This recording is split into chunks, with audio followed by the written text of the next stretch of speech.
Hi, this is Sebastien Braxton, and welcome back to Verse by Verse. This is Season 2, Episode number 8, and we are in the book of Philemon, grappling with the Bible and slavery. Now, in verse 8, the Apostle Paul starts off by saying, therefore.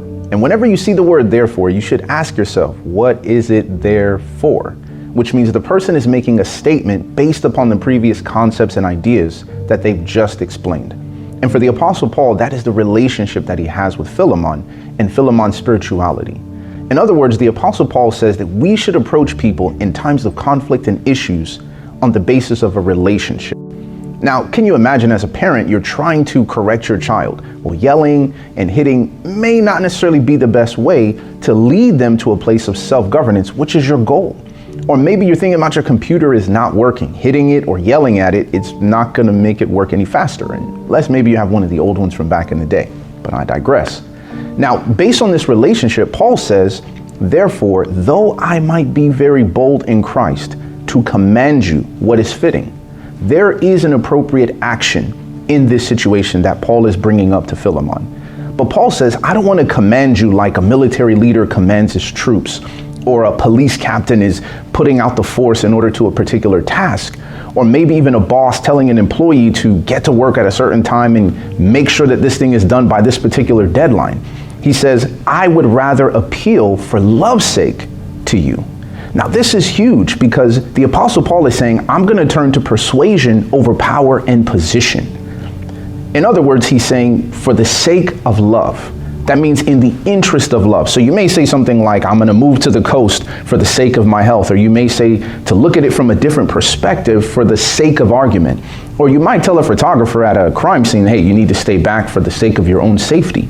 Paul is saying, I'm taking this approach of appealing for the sake of love. That is my intention. And this is huge because when we go back to the creation of man, humanity naturally did the things that God wanted us to do as naturally as, a hummingbird flies, as fish swim in the sea, and as butterflies flutter around the sky. We naturally did it without request or without requiring. But how crazy is that God is willing to request what he actually could require from us?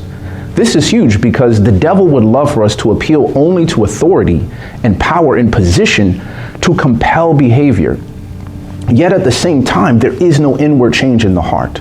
That is the devil's method, right? Get compliance without any sort of transformation. But for Jesus, it is always an inward working inside of the soul that eventually leads from the heart a sense of obedience and action that is natural as a bird flying. Now, I want to kind of further strengthen this point because we have to pause and really think for a moment. How is it possible that the Apostle Paul is representing in his behavior a certain Christ-like attitude that reflects that the God of the universe, who speaks and universes are created, who the winds and the waves obey him, who can command a fish to swallow a man and spit him up at his own will, actually stoops down not to command us, but to actually ask. Jesus says, come. Jesus invites. The Spirit says, come. This is a crazy idea.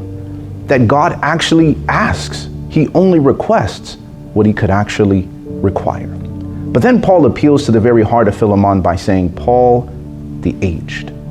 I remember my great-grandmother, she was completely blind and partially deaf. And as a 6, 7-year-old walking around, helping her with things and her guiding me to certain spices or things in the house that needed to be done, it was my pleasure to do those things because of her age. And Paul adds not only his age, but his situation, but now also a prisoner of Jesus Christ. Let's find out more on the next episode of what exactly is Paul's appeal to Philemon. Don't miss it as we continue in Verse by Verse.